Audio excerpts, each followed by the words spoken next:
ప్రస్తుతం అందరి చూపు ప్రభాస్ ఆదిపురుష్ పైనే ఉంది. సినీ అభిమానులు, డార్లింగ్ ఫ్యాన్స్ అందరూ కూడా వెతికే పేరు ఓం రౌత్.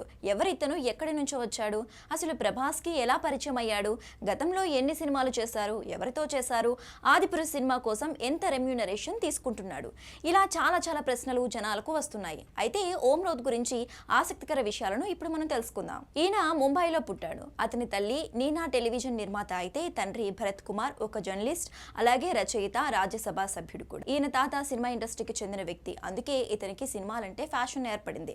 దర్శకుడు కాకముందు ఓం రౌత్ చైల్డ్ ఆర్టిస్ట్ గా పనిచేశాడు.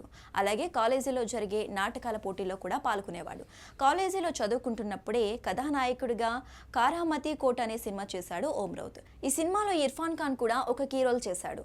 డిగ్రీ అయ్యాక సిరక్యూస్ విశ్వవిద్యాలయం న్యూయార్క్ వెళ్లి అక్కడ ఫిలిమ్స్ మీద పోస్ట్ గ్రాడ్యుయేషన్ చేశాడు. ఓం రౌత్ డిగ్రీలో సబ్జెక్ట్ ఎలక్ట్రానిక్స్ ఇంజనీరింగ్ తీసుకున్నాడు.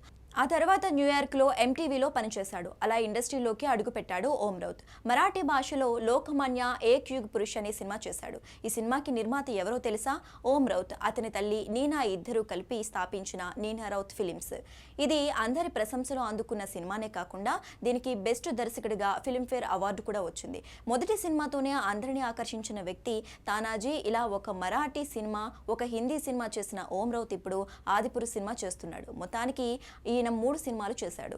ఆ సినిమాలు మంచి విజయాన్ని అందుకోవడంతో ఇప్పుడు ఆదిపురుష్ సినిమా కూడా మంచి హిట్ టాక్ ను సొంతం చేసుకుంటుందని ఫ్యాన్స్ అభిప్రాయపడుతున్నారు.